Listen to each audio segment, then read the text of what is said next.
Team India ने ढूंढ लिया अटकू उस्मान तारिक का काट।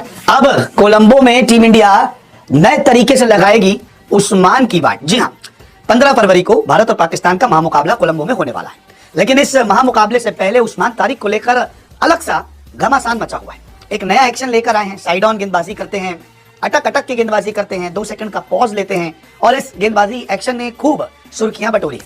तमाम क्रिकेट एक्सपर्ट्स ने इनके एक्शन को इलीगल कहा है, कुछ क्रिकेट एक्सपर्ट्स इन्हें लीगल कहते हैं। लेकिन जो ये अटक जाते हैं, क्या वो नियम में आता है?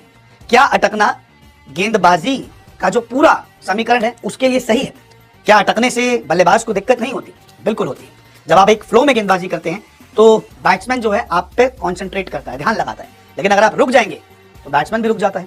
आमतौर पे हमने देखा होगा क्रिकेट में कि गेंदबाजी कराते कराते कभी कभार गेंदबाज रुक जाता है, बॉल नहीं फेंकता, तो कभी बैट्समैन का पैर आगे निकल जाता है, कभी वहीं वो स्टिल रहते हैं। तो चीजें बहुत सारी है, लेकिन अब टीम इंडिया ने काट भी ढूंढ ली है। दरअसल क्यों ढेला हम कह रहे हैं, क्योंकि ढेला फेंकते मतलब Usman with all due respect शक्ल से खूंखार लग रहे हो, लेकिन जब उनकी बातचीत सुनी मैंने तो ही seems to be a decent guy, अच्छे इंसान लग रहे हैं। सहजता से, सरलता से, सलीके से उन्होंने अपनी बात रखी। बट एक सच ये भी है, क्रिकेट में सहजता सलीका दूसरी बात है, क्या वो एक्शन उनका ढीला है? सो बीच बीच में तो है, बीच बीच में उनका एक्शन है वो केदार जाधव वाला है, लेकिन बीच बीच में जो वो पॉज करके और फिर ये करते हैं वो ढेले पे आता है और उस पर निगाहें सबकी है। और इंडिया से मैच है तो हमारी निगाहें तो और ज्यादा उस पर लगी पड़ी है। बट फिलहाल कहानी यही है कि अन्ना ने चौकन्ना करते हुए एक लाइन बताई कि भैया देखो, बल्लेबाज जो है अगर हट जाए तो खेला हो जाए। हाँ, मतलब जब वो आए और पॉज ले तो बल्लेबाज हट जाके हमको पता ही नहीं कि गेंद फेंकने में हमको लगा रुकने वाले। उस्मान तारिक जिनकी जमकर चर्चा हो रही है, उनके जो है बॉलिंग का कहा जाए कहीं ना कहीं तोड़ मिल गया है। जो वो स्पिन करते हैं जिस तरीके से कंफ्यूज करके करते हैं, और ये तोड़ दिया है रविचंद्रन अश्विन ने। अश्विन ने बताया है कि उस्मान तारिक, कुछ भारतीय टीम को उन्होंने सलाह दी है, फटाफट इस पर चर्चा कर लेते हैं। अश्विन ने ये सलाह दी है कि अगर भारतीय बल्लेबाज क्रिकेट की रूल बुक का पालन करते हैं तो तारिक भारत के खिलाफ मुकाबले में गेंदबाजी नहीं कर पाएंगे, यानी कि उस्मान तारिक का जो वो एक्शन है वो नहीं पाएगा। उन्होंने कहा है कि टीम इस बार, पाकिस्तानी टीम इस बार स्पिन विकल्पों की भरमार के साथ उतरी हुई है। मोहम्मद नवाज, शादाब खान और सैम अयूब और उस्मान तारिक विकल्प के तौर पर है। मिस्ट्री स्पिनर तारिक गेट डालने से पहले लंबे पॉज के कारण सबसे ज्यादा चर्चा में है, और जिसकी हम पहले भी आपको खबर बता चुके हैं। उन्होंने ये ठहराव बल्लेबाजों की ट्रिगर मूवमेंट को बिगाड़ दिया है और उन्हें लाइन लेंथ पढ़ने में मुश्किल किया है। हालांकि अश्विन यहां तक कह चुके हैं कि तारिक का ये एक्शन नियमों के दायरे में। उन्होंने कहा कि अगर कोई गेंदबाज सामान्य एक्शन बदलकर अचानक रुक जाए तो ये अवैध माना जा सकता है, लेकिन तारिक के मामले में ये पॉज उनके प्राकृतिक एक्शन का हिस्सा है, इसलिए इसे गलत नहीं कहा जा सकता। जो चेकिंग की बात हमने की थी इससे पहले वाली खबर में, चेकिंग के बारे में बताया था। एक्शन को लेके बहुत सारे दर्शकों के मन में सवाल चल रहा है, तो फिर इसका जवाब उन्हीं से जान सकते हैं जिनको फैसला लेना पड़ेगा कि एक्शन में जो पॉज है उसको बरकरार रखा जाए या नहीं। Former ICC umpire Anil Chaudhary, जिनको आप बहुत अच्छे से जानते हैं, हमारे साथ जुड़ रहे हैं। अनिल भाई, सबसे पहले तो the action has been clear twice, तो उसमें कौन से 2 मापदंड हैं जिसके चलते एक्शन लीगल है? एक तो उन्होंने उसका चेकिंग चेक किया, उनको ठीक लगा, उसमें कुछ जो उनका बेंडिंग और स्ट्रेटनिंग है वो परमिशन लिमिट के अंदर, यानी कि 15 डिग्री से ज़्यादा नहीं है।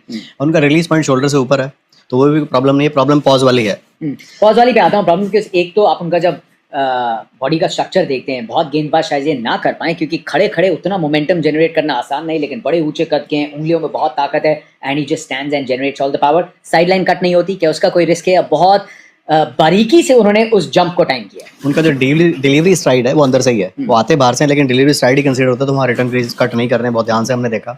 पर जहाँ तक ये पॉज की बात है, क्योंकि वो सारी बॉलें एक ही तरह डालते हैं, तो उनका ये नॉर्मल रूटीन एक्शन है।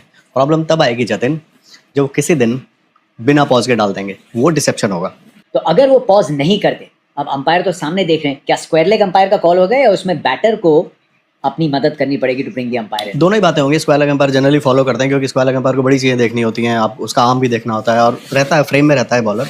बैट्समैन को पुल आउट करना पड़ेगा। आप याद कीजिए, एक बॉलर थे शिवम शर्मा, 360 बॉल डाला था उन्होंने, वो था डिफरेंट एक्शन, क्योंकि उसका रूटीन एक्शन नहीं था।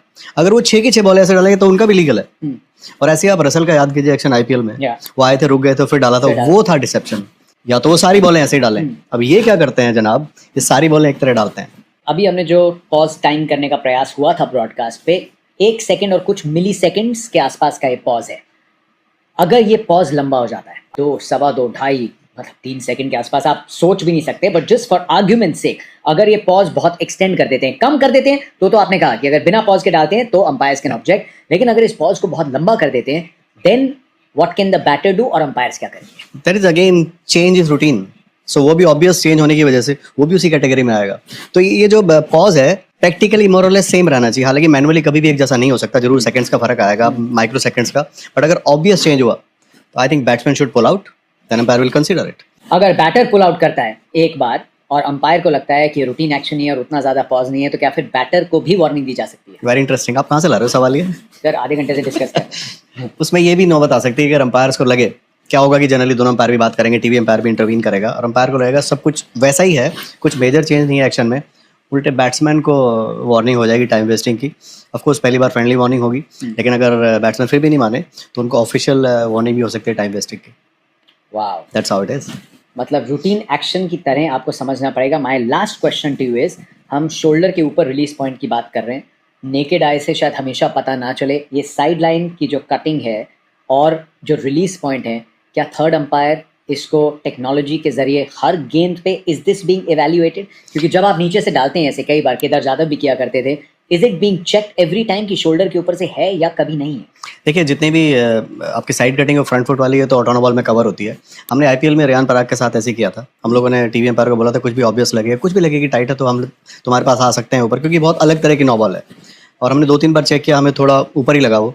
बिल्कुल लेना चाहिए, क्योंकि बहुत मुश्किल है कि वो नीचे ऊपर, लेकिन वो जिस तरह बॉल डाल रहे हैं वो इशू नहीं आने वाला, वो थोड़े ऊपर ही है। उनका इशू है पॉज को इंक्रीज और डिक्रीज करने पे आएगा जब भी आएगा। तो ये थी आज के मुकम्मल मैच की कहानी। अगर आपकी भारतीय मीडिया का रिएक्शन भी देखना और सुनना चाहते हैं तो चैनल को सब्सक्राइब करें, बेल आइकन को भी दबाएं ताकि हर नई वीडियो की नोटिफिकेशन आप तक फौरन पहुंचे। हमें फेसबुक और टिकटॉक पर भी फॉलो करें, लिंक डिस्क्रिप्शन में मौजूद है। इंशाल्लाह अगली वीडियो में मुलाकात होगी, तब तक के लिए अल्लाह हाफिज।